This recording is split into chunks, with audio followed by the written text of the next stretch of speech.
Hola, ¿cómo están? De nuevo un placer volvernos a encontrar en esta séptima entrega de este Sentir Nacional.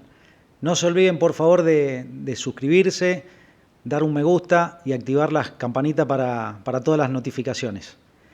La verdad que, como siempre les comento, un poco, este es un espacio de ustedes y mío, de nosotros, para compartir temas que tienen que ver de índole internacional, nacional, provincial, también de mi amado San Rafael, del cual soy concejal. Así que este es un poquito el desafío y les agradezco muchísimo todos los comentarios, porque uno se va nutriendo de un montón de cosas que a uno le faltan, ¿no? Tenemos que estudiar mucho hoy los dirigentes políticos porque estamos en un mundo muy cambiante y también una actualidad nacional, provincial, que nos exige mucho a los dirigentes políticos y la verdad que necesitamos también de ustedes y sus comentarios. Así que yo les agradezco mucho y especialmente también las críticas constructivas. Vuelvo a repetir, quiero que sea un espacio de todos nosotros. Bueno, arrancando un poquito con la temática del programa y este desafío de arrancar por el mundo y llegar a nuestra patria chica, vamos a arrancar un poquito hablando de lo que ha sucedido esta semana con esta disputa bélica que sigue entre Ucrania y no me gusta llamarlo tanto Ucrania-Rusia, ¿no? A veces, pensándolo bien, es Ucrania-OTAN, eso vendría a ser, ¿no? Es Ucrania y OTAN. Hubo una comunicación telefónica muy larga para lo que son las relaciones diplomáticas entre Rusia y Estados Unidos, entre Putin y Donald Trump, y ya con el transcurrir, el devenir de las horas, se va sabiendo un poquito de cuál ha sido un poco la charla. Un poco la charla tiene que ver con lograr esta ansiada paz, que el mundo entero queremos la paz, no queremos la guerra.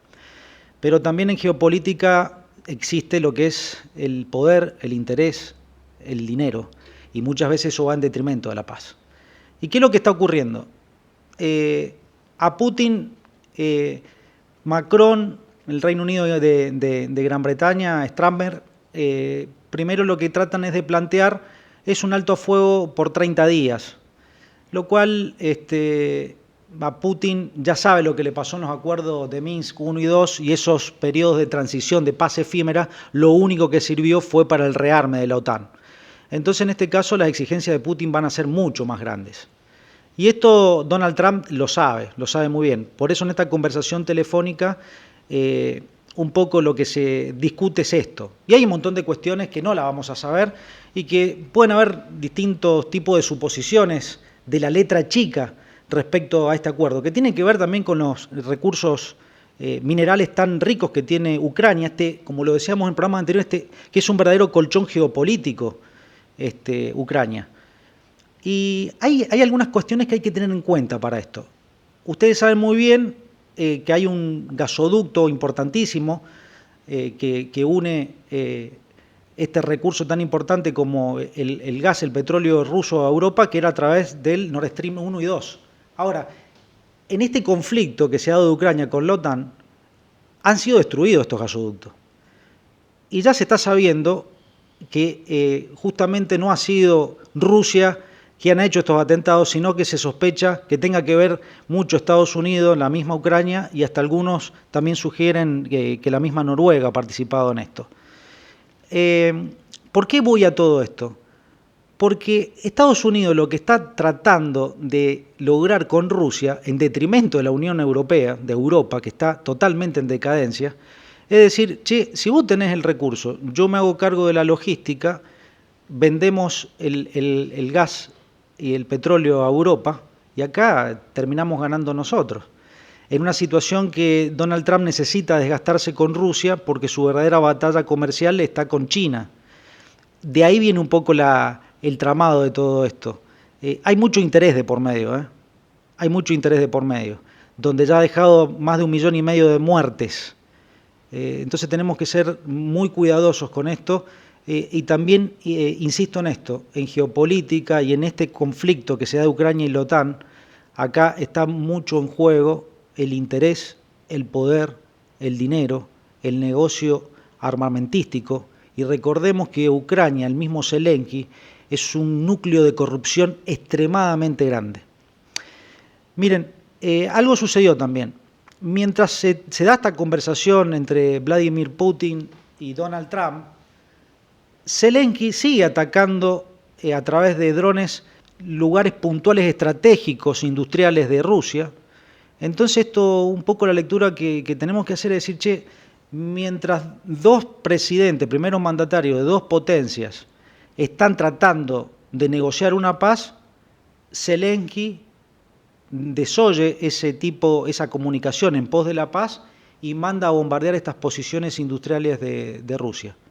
Entonces, ¿qué está atrás de Zelensky y qué intereses van en detrimento de esta ansiada paz, entre comillas, que quiere lograr Trump y Putin?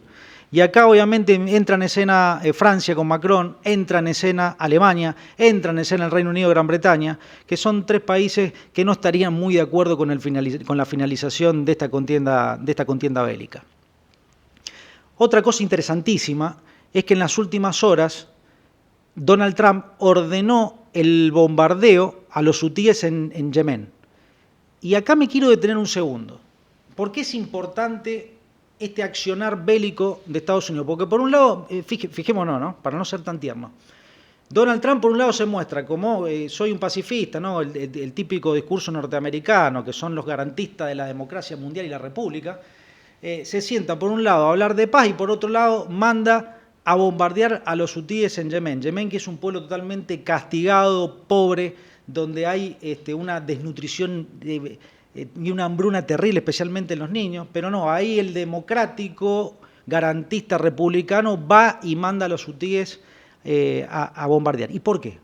Y acá me voy a detener un poco, y esta vez he llenado un poco de papeles del escritorio, y miren, le voy a mostrar algo.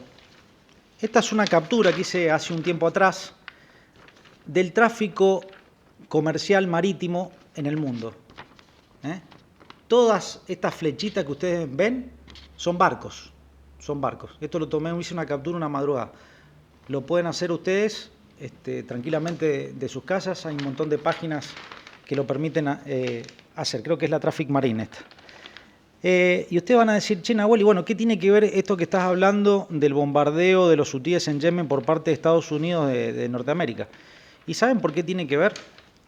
Porque uno, si ve este mapa que yo les acabo de mostrar y lo hilamos con las principales rutas marítimas del mundo, nos vamos a empezar a dar cuenta y a entender un poco de por qué están las contiendas bélicas en el mundo.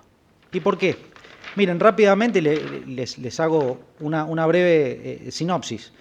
Dentro de las principales rutas marítimas del mundo, nosotros podemos ver conexiones del mar Báltico al mar del Norte a través de los estrechos daneses, del mar del Norte al Atlántico por el canal de la Mancha, después conectar el Atlántico con el mar Mediterráneo a través del estrecho de Gibraltar.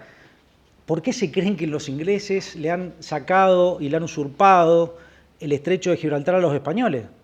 Ustedes se piensan por qué, porque les importa el estrecho y para que sea un mirador fotográfico. Y no, porque está en este punto neurálgico de la unión del Atlántico con el mar Mediterráneo. Entonces esto es muy importante para la geopolítica también española. Por eso, Ceuta, Melilla, la isla de Tenerife, es muy importante geopolíticamente para los españoles en virtud de que ellos saben de que han sido usurpados del estrecho de Gibraltar. Pero bueno, siguiendo por el mar Mediterráneo, llegamos a la conexión del Mar Rojo con el canal de Suez. Entonces ahí empezamos a entender un poco también las disputas entre Egipto e Israel. Y si seguimos avanzando por el mar Rojo, nos vamos a encontrar con el estrecho Bab el-Mandeb. El estrecho Bab el-Mandeb, justamente, ahí está Yemen. Y a la vuelta en Djibouti hay una base militar china. ¿Por qué se creen que China tiene una base militar en Djibouti? Y la tiene porque forma parte de esta ruta comercial, de la ruta de la seda, y también esto, la OTAN también lo sabe, Estados Unidos esto lo sabe. Entonces por eso es importante el tema de Yemen y el bombardeo de los hutíes. Porque, ¿qué pasa? Están enfrente del estrecho de Bab el-Mandeb, Geopolíticamente es importantísimo. Ni hablar que los hutíes responden a los intereses iraníes, que también van en detrimento de los israelíes y de esta asociación de Estados Unidos con Israel. A lo que voy, todo esto es comercio, es poder, es dinero. Por acá pasan los buques petroleros, porque si seguimos dando la vuelta por el estrecho de Hormuz, vamos a dar la vuelta del estrecho de Bab el-Mandeb, vamos a seguir. Vamos a dar la vuelta por el Mar Rojo y vamos a llegar al Golfo Pérsico por el estrecho de Hormuz, donde está Irán, con un posicionamiento muy fuerte. Ahí se dan cuenta entonces para empezar a entender, ¿por qué este lío de Irán con Estados Unidos, los hutíes, todas las implicancias que también tiene en Siria? Insisto, esto es poder, tráfico de mercancía, dinero, petróleo. Por eso suceden estas cosas. Eso quiero que nos quede muy, pero muy en claro. Esto respecto al plano internacional. Yendo un poco a lo que es Argentina y a las noticias que hemos tenido últimamente, yo quería arrancar y me proponía también, además de dar este marco de actualidad, que es un poco el desafío, de quizás repasar algunas cuestiones históricas de color y que son olvidadas por el pueblo argentino. Y saben, yo me acordaba hace un tiempo atrás de que el presidente Javier Milei nos hablaba de una Argentina potencia del 1900, ¿no? De los albores del 1900. En su momento Macri hablaba de terminar con 70 años de decadencia. La verdad que uno siempre preguntándose para este expresidente cuál habría sido el fulgor de la Argentina, si la década infame o la época de proscripción entre 1955 y 1973. La verdad que nunca se entendió, quizás porque no se saben explicar o porque quizás no lo saben. Pero tranquilamente a Macri se le puede responder con Perón y tranquilamente a Milei se le puede responder con el general Mosconi, porque si tiramos en estos 100 años que nos habla Milei, está en detrimento del general Mosconi y de la creación de la YPF estatal, símbolo en el mundo. Pero ¿saben qué? No le voy a responder con radicalismo y peronismo, les voy a responder con un catalán, con Vialé Macé. Hay dos tomos que son muy lindos, que es la vida y obra de Juan Vialé Macé, y después una obra hermosa, que es la historia de la clase obrera argentina de Vialé Macé.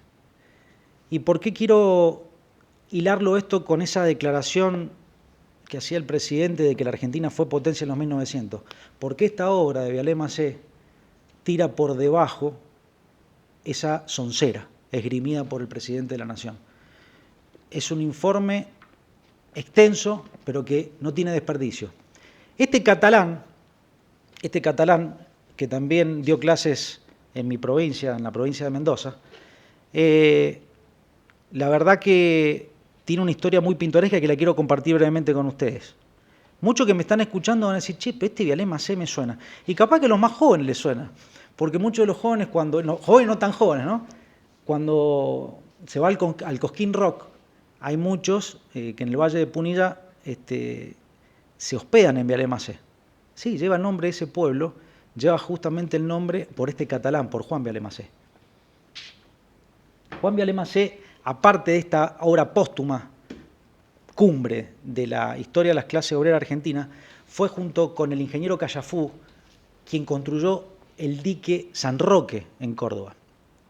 Y esto es muy pintoresco, porque en ese momento Juárez Selman era gobernador de la provincia de Córdoba y le encarga a Vialé Macé que se ponga de acuerdo con el ingeniero Callafú en construir el dique San Roque. ¿Pero qué hizo Vialé Macé? Algo imperdonable.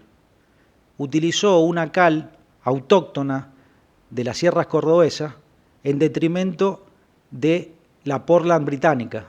Grave error en la época, meterse contra el negocio británico y los cipayos de turno.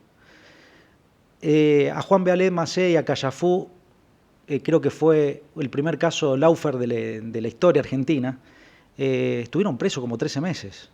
Callafú quedó en un pozo depresivo enorme, luego muere, fallece a muy temprana edad. Les costó muchísimo demostrar su inocencia, a tal punto de que esa obra no tenía ningún tipo de problema, fue parte de toda una maniobra judicial y política de la época. La pasó muy mal este catalán. Cuando transcurre el tiempo, esta preponderancia, esta inteligencia que tenía este médico, ingeniero agrónomo, abogado, multifacético, Vialé Macé, se le encarga el estudio de las clases obreras argentinas. ¿Y esto en virtud de qué? Esto en virtud de que Joaquín B. González era ministro del Interior en esa época, en la presidencia de Roca, y estaba muy preocupado ya por todos los problemas laborales que había en la Argentina. Recordemos que ya las primeras luchas que se venían a dar por los derechos del trabajador venían mucho del anarquismo. Y esto vino mucho a través de las corrientes inmigratorias, de nuestros abuelos, bisabuelos que venían en barco y que traen estas ideas anarquistas y de lucha de las clases obreras. Entonces había una convulsión ya en la Argentina. A este catalán se le hace esa tarea. ¿Qué es lo que hace este catalán? Se recorre la Argentina y hace esta obra increíble. Hace esta obra increíble donde detalla la cantidad, y él trabaja junto con los mineros, con los cosechadores, algodoneros, viñateros, zapateros, se recorre el país y labura junto al criollo, junto al indio. La cantidad de horas que ellos laburan a la par, compartida con ellos su comida, el techo, y escribe esto. Y acá queda vislumbrada la precariedad del laburante argentino de la época. Esto está totalmente silenciado. Es un libro que no, como digo yo, no garpa, Vialé Macé.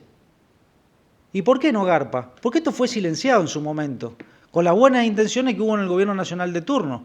¿Saben quién levanta esto y lo empieza a levantar? Hipólito Yrigoyen. ¿Y sabe quién también lo nombra y lo cita? Juan Domingo Perón. Vialé Macé. Yo se los recomiendo fuertemente este libro, y el presidente de la Nación creo que lo desconoce, porque creo que no tendría la osadía de decir de que la Argentina en 1900 era potencia. Potencia habrá sido para algunos que viajaban a Europa junto con sus vacas y tomaban leche en los barcos de la vaca. Pero acá Vialé Macé, catalán, no era radical, peronista, no, un catalán que estudió muchísimo, nos dio esta obra fenomenal que tira por la borda semejante soncera. Siguiendo con el tema de Argentina, ¿cómo no hablar de la marcha que hemos tenido de los jubilados? ¿Cómo no hablar de este nuevo endeudamiento que vamos a tener con el Fondo Monetario Internacional? Y también, ¿cómo no hablar en víspera de este 24 de marzo, ¿no? Vamos por parte. Respecto a la marcha de los jubilados, mucho se habló, ¿no?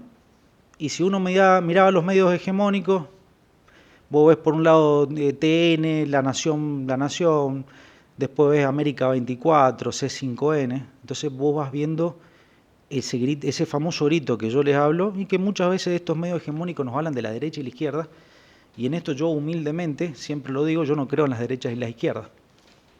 Sí sé que gritan en pos de esas derechas e izquierdas para aturdirnos y no dejarnos analizar.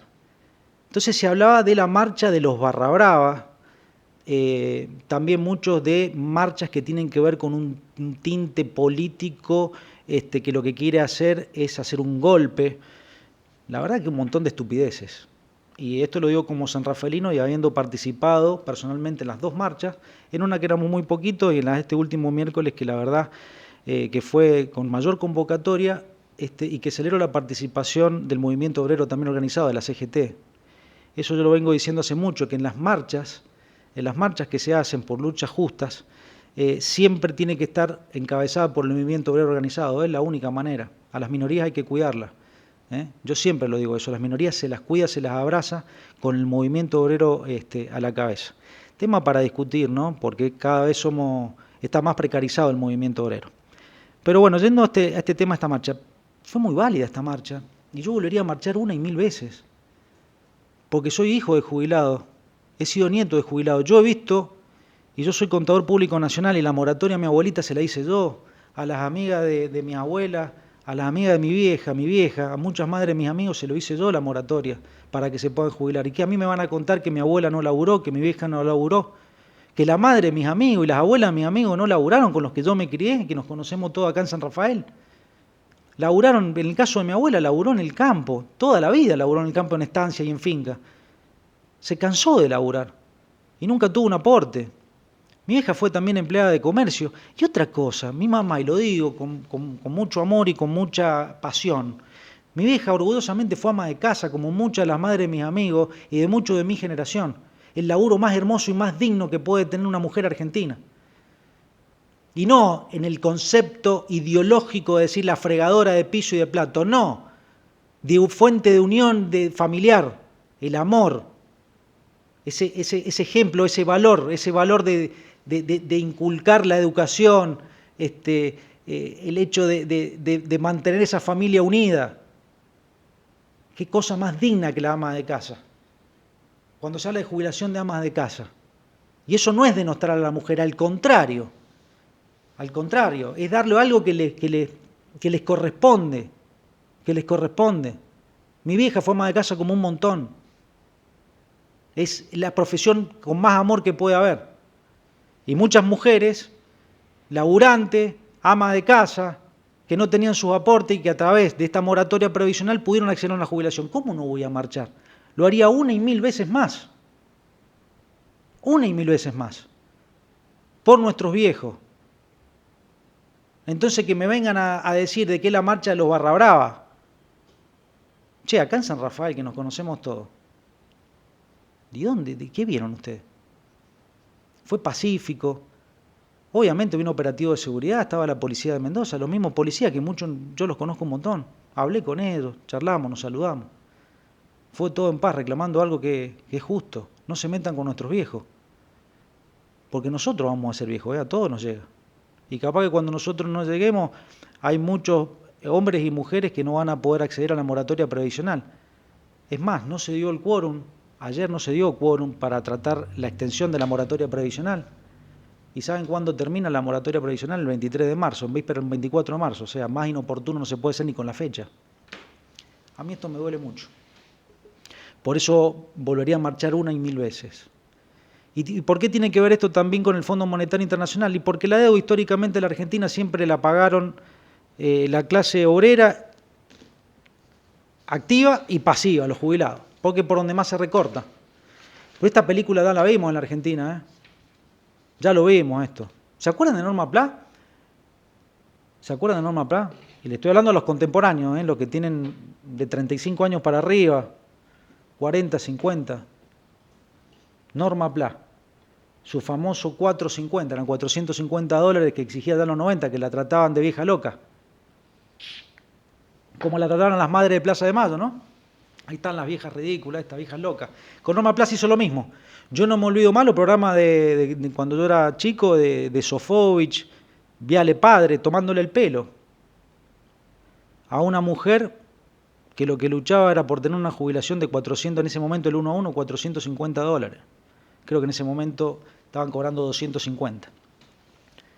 Se la denostó muchísimo Norma Pla. ¿Cómo se la extraña?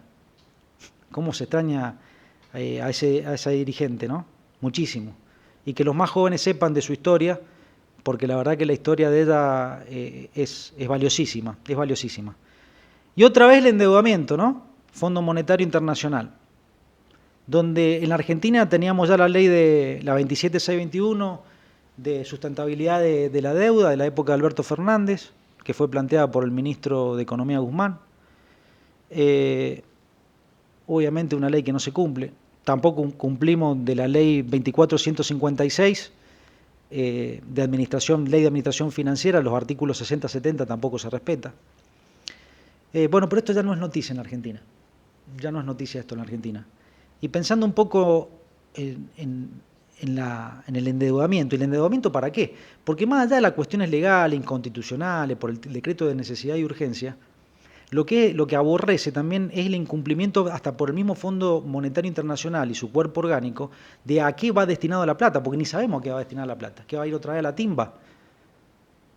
Porque si vos me decís que te vas a endeudar para volver a poner en pos de nuevo la Argentina, una Argentina industrial, bueno, vos decís.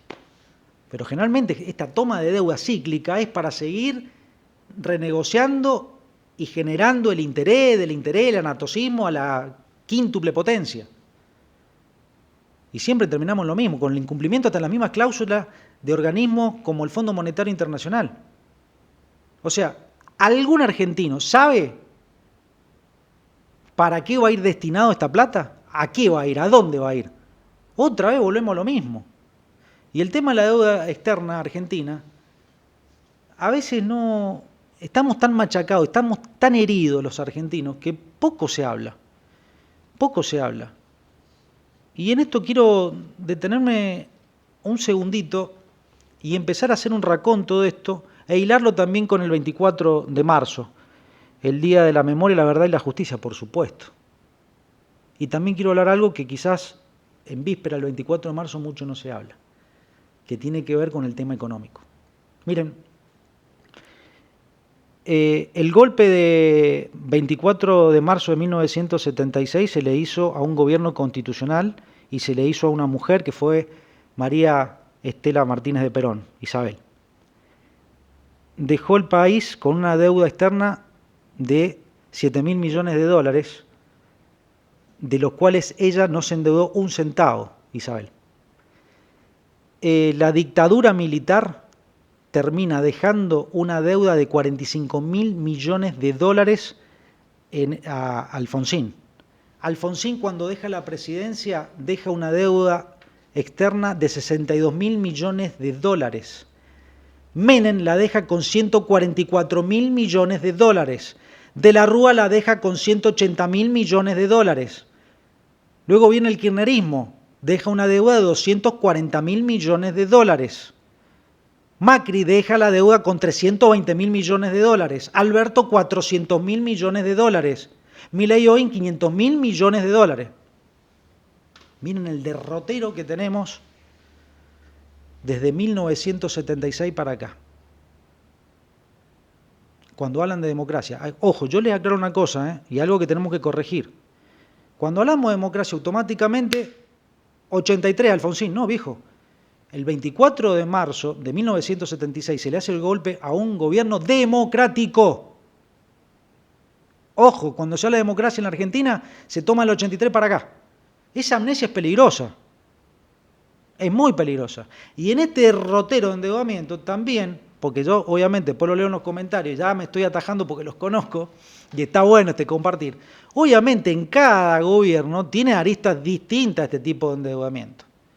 Porque le aclaro una cosa, los supuestos que se tiran de derecha e izquierda, sí, algunos me critican, algunos de cucaracha, otros de promileísta. La verdad que un fagocito interesante, bienvenida a la discusión. Obviamente que hay momentos y estadios distintos.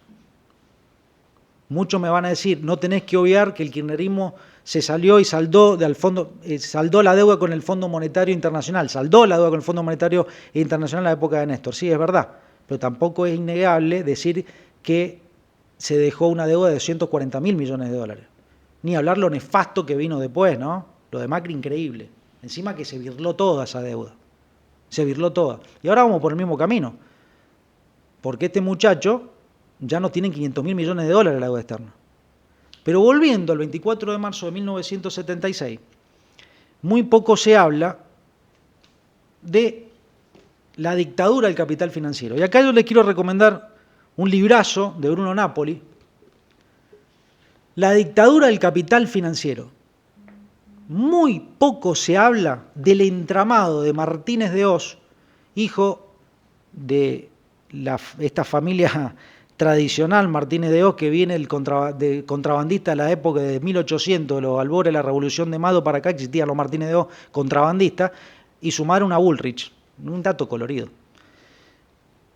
Martínez de Hoz tuvo un rol fundamental en la dictadura. Y en este libro se habla la persecución que hubo al sector empresarial, al sector obrero, y yo se los recomiendo fervientemente porque es algo que no se habla de esta dictadura cívico-militar. Obviamente se hace el hincapié en los abusos, en estos asesinatos contra el pueblo del pueblo argentino, la militancia del pueblo argentino, pero poco se habla de este entramado económico que vino a destruir la industria nacional y donde también no nos tenemos que olvidar que la Ley de Entidades Financieras, en febrero de 1977, la esgrime Martínez de Hoz. Ley de Entidades Financieras que ha sido parchada, pero que sigue vigente. Obviamente que lo que regula el sistema financiero privado. Y muy poco se habla de la Ley de Entidades Financieras y su vigencia, ¿eh? Y nunca se la derogó. O sea, solamente queda en lo discursivo. Lo que sí se derogó es algo que tampoco se la valora a Isabel Perón, que les recuerdo, estuvo 5 años y medio presa Isabel Perón. La apelaron, le gatillaron en falso, la humillaron como mujer, como argentina. Poco se habla, poco se la nombra, en épocas donde se habla mucho de empatía, de sororidad. Por eso creo que también hay que acordarse de ella y que este 24 de marzo fue un golpe de Estado, un gobierno democrático donde ella era mujer y era presidente. Y miren, ella esgrimió la ley de subversión económica, que para llevarlo un poco a lo criollo, lo que hacía era decir, che, vos que sos pícaro, banquero, financista, también podés ir preso, podés poner un delito penal económico. Pero ¿saben qué?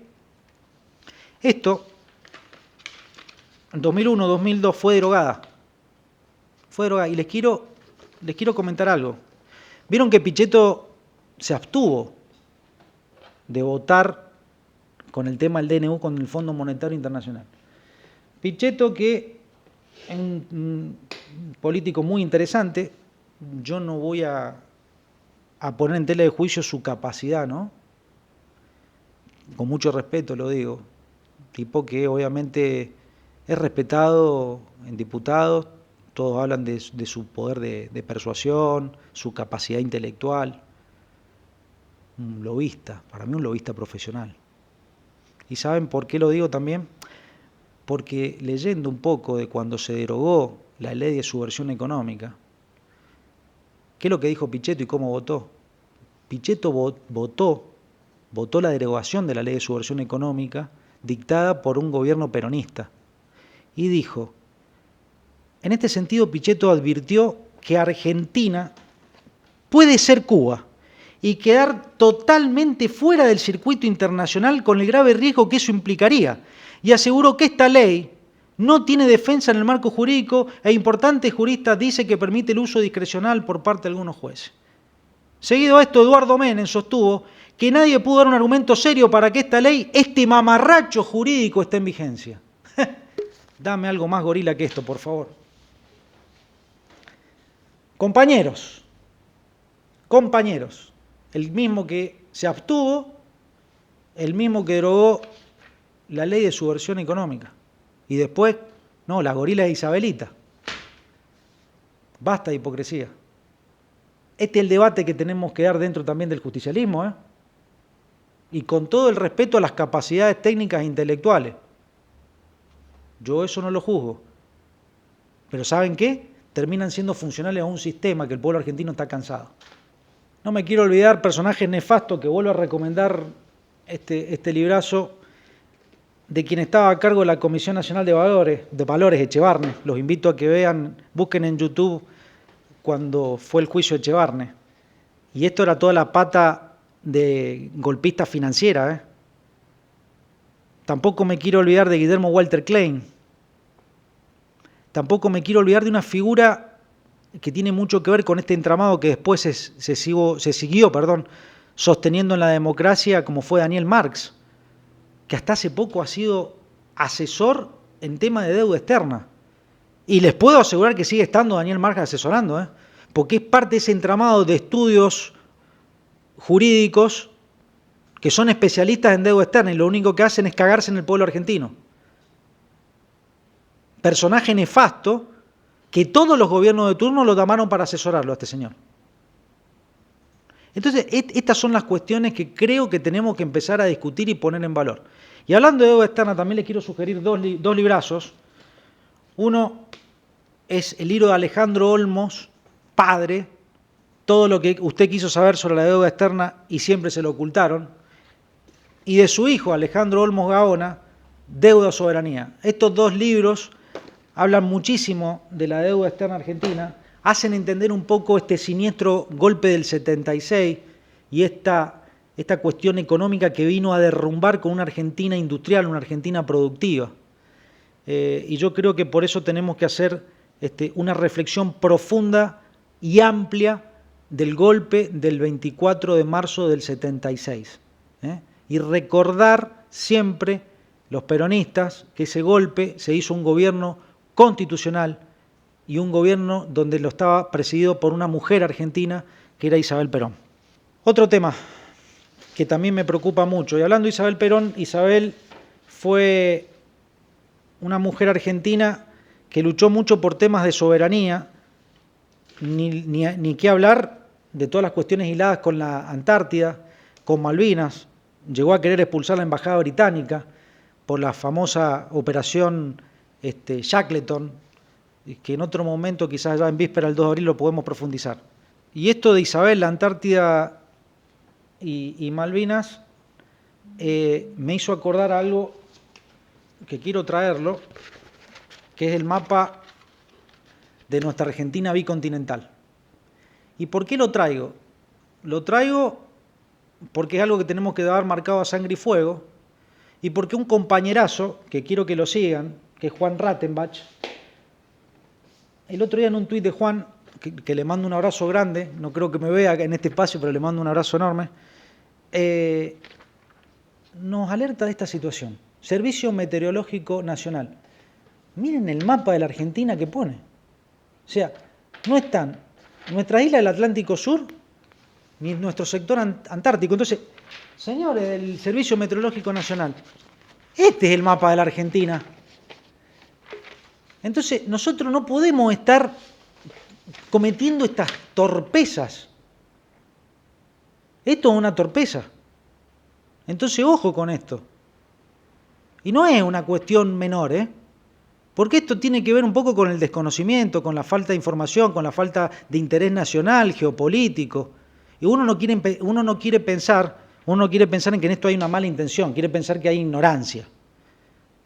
O casualidad que después que Juan, que quiero que lo sigan, malvinero, abogado, especialista en el tema de Malvinas, que Juan esto lo tuitea, automáticamente a las horas se salió, ese tuit desapareció. Pero la captura de pantalla, muchachos del Servicio Meteorológico Nacional, ya está hecha. Entonces, ojo con esto, no pequemos en anglofilia. Vamos al tema de Mendoza, de San Rafael, mi lugar, mi patria chica. En estos días hemos tenido dos temas, creo que de mucho interés. Uno, el más próximo que tuvimos, este apagón eléctrico que tuvimos de 10-12 horas los sanrafaelinos, en virtud de un desperfecto técnico que hubo en la línea de Anchoris-Capis, y donde, bueno, obviamente, no todos los sanrafaelinos somos especialistas en este tema, pero bueno, más o menos que sabemos cuál es la situación energética, nos empezamos a hacer algunos interrogantes. Entonces sabemos muy bien, entonces en la primera pregunta es decir, esto que está en el norte provincial, en Luján de Cuyo, ¿por qué nos afecta a nosotros que estamos prácticamente 200 kilómetros al sur? Bueno, ahí tenemos que recordar algo, que tenemos que poner en valor y que tenemos que empezar a discutir el tema de los nihuiles. Nosotros sabemos que tuvimos una contingencia climatológica y nuestras centrales hidroeléctricas de los nihuiles 2 y 3 han quedado totalmente diezmadas, inutilizables. Entonces estamos funcionando con el nihuil 1 y 4. Obviamente, si los nihuiles se hubiesen estado en una capacidad óptima y en vez de un corte que nos duró 10-12 horas, seguramente hubiese sido menor. Entonces esto pone en el tapete el problema energético que vamos a tener si en el sur, y no solamente San Rafael, Alvear y Malargüe, sino también el Valle de Uco, vamos a depender de estas líneas del norte provincial. Entonces tenemos que atender qué es lo que va a pasar con nuestros nihuiles. Entonces necesitamos mayor información al respecto. Nosotros sabemos muy bien que se vence la concesión de Pampa y Energía, se hizo la prórroga por 12 meses. Esto viene ya de las privatizaciones del año 93-94, el menemato, ¿no? Con esta de agua y energía se desaparece y esto se empieza a deslindar y esto, bueno, a través de un decantar de años, esto lo toma Pampa y Energía, donde Pampa y Energía se hacía cargo de la concesión, hay una prórroga, veremos ahora qué es lo que pasa a futuro. Pampa y Energía, que también quiero dar un dato de esto, un dato objetivo, el 5% de las acciones de Pampa y Energía son de BlackRock. Yo ya hablé de BlackRock. BlackRock, la misma que ahora, a través de Donald Trump, está construyendo puertos en el canal de Panamá, en esta disputa que tiene Estados Unidos por el control del canal de Panamá, la misma BlackRock que también tiene intereses en la guerra OTAN-Ucrania. Es una empresa que es tenedora de bonos de deuda externa argentina. ¿A qué es lo que voy? Bienvenida a la inversión privada, pero también es hora de discutir a quién se lo damos y cuáles son los paquetes accionarios que tienen, porque obviamente tenemos que saberlo, porque los dirigentes políticos tenemos que ver a quién le vamos a dar las concesiones y quiénes están detrás. Esto por una cuestión de interés nacional, no es patrioterismo, es querer lo nuestro y defender lo nuestro. Porque esta BlackRock termina siendo nutrida también por una angloesfera y con muchos intereses en la OTAN, y yo sé, y ellos saben, que nos han usurpado el 46% de nuestro territorio. Por eso estas cuestiones son importantes saberlas y tenemos la obligación, los dirigentes políticos, de compartirlo con el pueblo. Ese es el tema energético, entonces yo creo que hay que seguirlo muy de cerca y la importancia que tienen los ñihuiles para la provincia de Mendoza, para nuestra zona sur. Eso fue un poco la noticia que nos abrumó a los sanrafalinos, que estamos preocupados. Entonces necesitamos que el gobierno provincial y todos los dirigentes políticos nos ocupemos de este tema y lo sigamos muy de cerca. Y otra cuestión, que acá me voy a tener un segundito, que viene asomando hace unos días, es obviamente en año electoral. En año electoral siempre se empiezan a hablar temas políticos que empiezan un poco a encender la mecha electoralista. Pero bueno, yo siempre digo, hay ciertas cuestiones que tenemos que ser muy prudentes, y más cuando se habla de temas sensibles. Entonces, arrancó la visita del gobernador Cornejo a Real del Padre con el tema del seguro agrícola, en virtud de la tormenta que nos azotó a los sanrafaelinos, especialmente a nuestros vecinos de Real del Padre, de Jaime Prat, un 6 de enero. Entonces vino con el tema del seguro agrícola y con la ayuda provincial, etcétera, etcétera, cosa que muchos de los vecinos de Real del Padre y Jaime Prat no estuvieron presentes.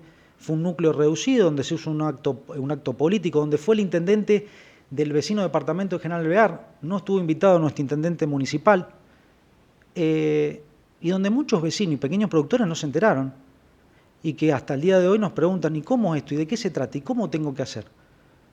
Ojo con eso.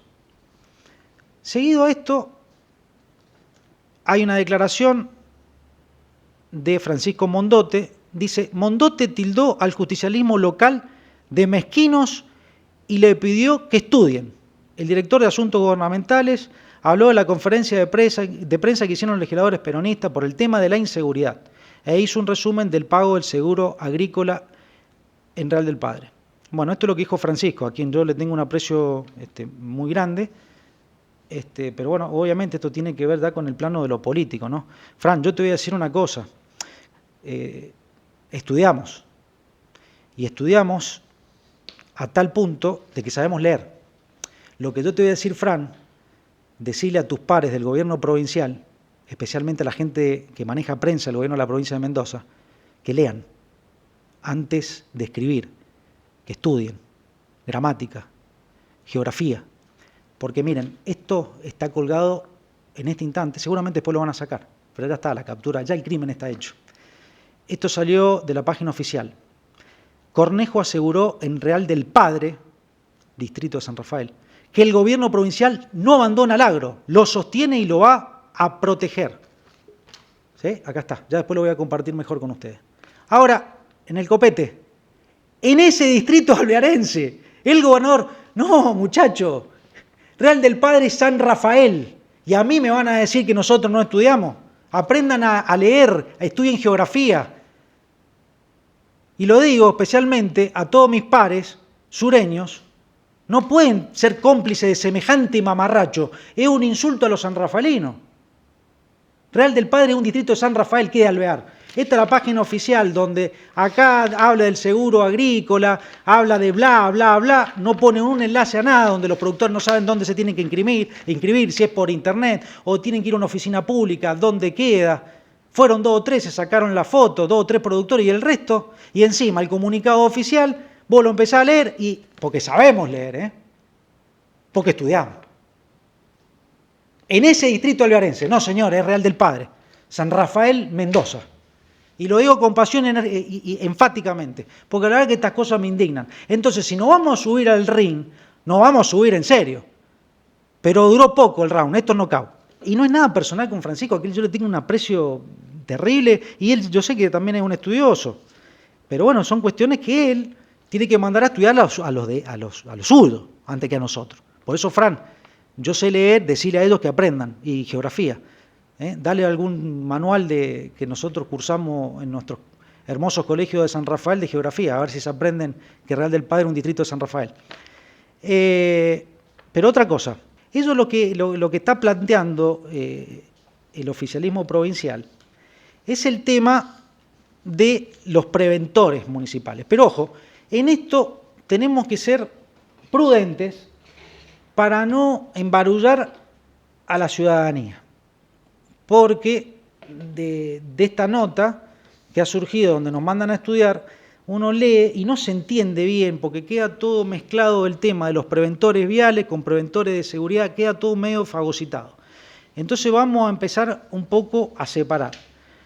Obviamente que hay una ley provincial, que es la 9024, que habla del tema de los preventores viales. Esa ley lo que estipula, yo lo voy a hablar un poco a grosso modo,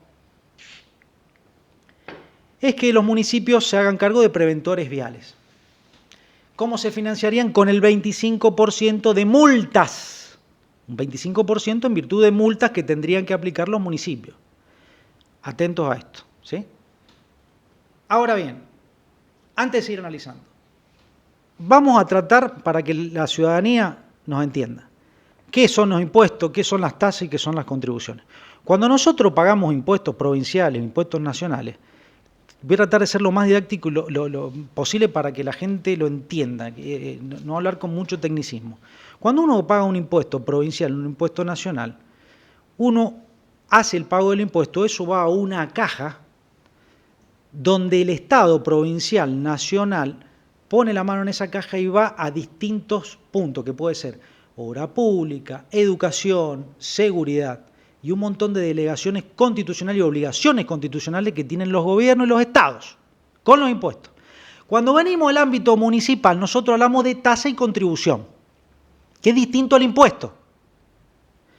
Porque, ¿qué pasa? Cuando uno paga la tasa, que es el alumbrado, barrido y limpieza, como le llaman en Buenos Aires, y mucho acá repetimos, que nosotros le llamamos el servicio de propiedad raíz, es tasa del servicio de propiedad raíz. ¿Qué significa eso? ¿Qué es lo que estamos pagando?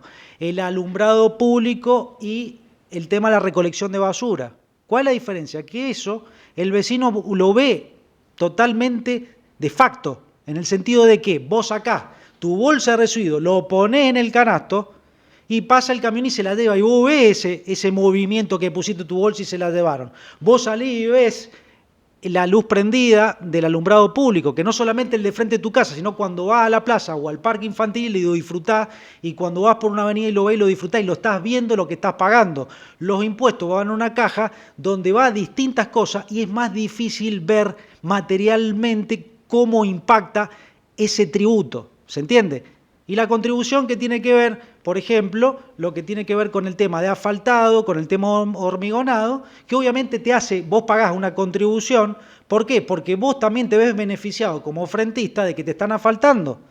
Entonces, estas cuestiones las quiero explicar así rápidamente, tratar de ser lo más pedagógico para entender un poco el distingo de lo que es impuesto y tasa, porque si no después en estas cuestiones discursivas electoralistas queda todo fagocitado. ¿Está? Entonces, acá lo que se habla, esta 9024 dice, bueno, háganse cargo los municipios de los preventores viales, en un radio hasta los 25 kilómetros, porque después se hace cargo la policía vial. Entonces, bueno, vamos a empezar. Esto sale del tapete ahora, pero esto es de 2017-2018, donde La Valle y San Rafael presentaron amparos, una acción de inconstitucionalidad. Esto se va a discutir en la justicia y si hay un revés en la Corte Provincial, se irá a la Corte Nacional. Porque acá lo que va a surgir es un gran debate que no se da en la provincia de Mendoza, que son de las autonomías municipales, que es la verdadera discusión que debe dar la dirigencia política y no la da. Entonces nos estamos embarudando con estas cuestiones, ¿sí? Pero a raíz de esto queda mezclado la 9024 con este último accionar que tiene la provincia de Mendoza de hablar también de la prevención a través de seguridad, a través de preventores municipales, hasta que tengan la posibilidad de tener armas como las Taser. Pero, a ver, entonces tenemos que separar esta cuestión. Preventor vial, el preventor municipal que va a velar también por la seguridad con Taser. Entonces, ojo con esto y no confundir a la gente. Que San Rafael y La Valle han presentado una acción de inconstitucional, sí, es cierto, es válido, y esto ha sido de 2017, 2018, y no es de ahora. Ahora, está bien que se dé esta discusión, pero tenemos que ser más profundos los dirigentes mendocinos. Vamos a hablar de autonomías municipales. Vamos a hablar del artículo 123 de la Constitución Nacional, que yo ya lo dije, que habla de autonomías municipales, con una independencia en lo administrativo, en lo político, en lo económico, en lo financiero. Hablemos en serio, para terminar con todas estas cortinas de humo. Y también recordarle al gobernador de la provincia, porque saben que los peronistas sabemos leer y estudiamos. Ojo, y un estudio a veces se puede equivocar, porque uno no es perfecto. El estudiante también se equivoca. Pero, ¿saben qué es lo que yo pido? Coherencia también. Un poco de coherencia. Miren, ¿qué es lo que dijo Diego Costarelli, intendente de Godoy Cruz? Diego Costarelli se quejó por la caída de recursos y rechazó sumar preventores. El mandatario godoycruceño opinó que imitar el sistema de preventores, algo que había sugerido la ministra de Seguridad, es altamente costoso y no resuelve los problemas de seguridad. Esto lo dijo en MDZ Radio Costarelli hace un tiempo atrás. Ahora, porque es intendente comunal Costarelli. Ahora parece que Alfredo Cornejo se olvida de que fue intendente en su momento. Entonces, yo entiendo que se confunda porque se olvida que formó parte de la concertación, que fue un radical K. Entonces no nos vengan a decir a nosotros los sanrafaelinos y a los sureños, ¿no? Fue radical K. Fue parte de la concertación. Después no le garpó más el tema del kirchnerismo y ahora, como le garpa a Milei, a ver, viejo, acá nos conocemos todos. Pero a ver, Alfredo Cornejo. ¿Qué es lo que decía vos, Alfredo Cornejo, cuando era intendente comunal? Porque capaz que tenés amnesia y te olvidaste que fuiste intendente alguna vez. Entonces, ¿qué es lo que veo? Vamos a ver los periodos donde él fue intendente. Vamos a empezar por diciembre del 2007. El Sol. Esto está en las redes, Cornejo anunció medidas en seguridad. Esto en El Sol, año 2007. La asunción de Alfredo Cornejo como intendente de Godoy Cruz no fue un acto más. Y dice, el flamante intendente numeró luego una larga lista de medidas que pondrá en marcha el departamento, muchas de las cuales están relacionadas con el tema de la inseguridad. Casi como una réplica de medidas que se tomaron del Ministerio de Seguridad, anunció que creará la Dirección de Relaciones con la Comunidad, que no solo se limitará a hacer contactos con los vecinos, sino también a fomentar el mutualismo y la cooperación. Claro, está muy bien lo que hiciste. Nosotros en la Municipalidad de San Rafael tenemos la Dirección de Relación con la Comunidad, de Comunidad y Familia de Derechos Humanos. Tenemos un montón de áreas que colaboran con esto y que cuando vamos y nos reunimos con los vecinos participan en el mutualismo, la comunidad organizada, la cooperación, donde tenemos que ver si falta una luminaria, cómo nos organizamos entre los vecinos, cómo nos ayudamos. Está muy bien lo que dijiste ahí en el 2007. ¿Qué dijiste después en el 2011? El intendente dio su discurso ante los concejales. Esto es la página oficial de Godoy Cruz. El intendente de Godoy Cruz, Alfredo Cornejo, dio su informe anual en la apertura de sesiones ordinarias del Honorable Consejo Deliberante, hizo un repaso de sus obras más importantes y pidió menos victimización al gobierno provincial y más aceptación de las responsabilidades. Exquisito. Reclamó mayor federalismo a la nación y al gobierno provincial que se haga cargo de sus responsabilidades que por ley le caben.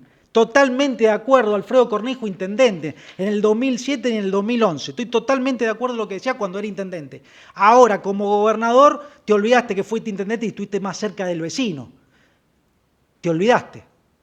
Y te vuelvo a recordar que Real del Padre forma parte de San Rafael y no un distrito de Alvear como hace tu comunicación de prensa, que lo vuelvo a repetir porque esto la verdad que es faltarnos el respeto a los sureños, a los sanrafaelinos, ¿sí?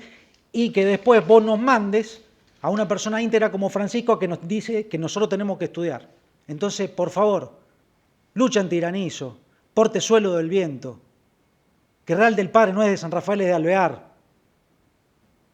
Como intendente opinabas una cosa y como gobernador decís otra. Se le saca la discusión y el eje a la discusión en serio que hay que dar de autonomías municipales. Por favor, basta de humo electoral y hacer las cosas como corresponden. Bueno, y para despedirme, recordarles que se suscriban, le den me gusta, activar la campanita para todas las notificaciones, así estamos en contacto y nos vemos la próxima en este Sentir Nacional. Orgullo argentino quiero expresar.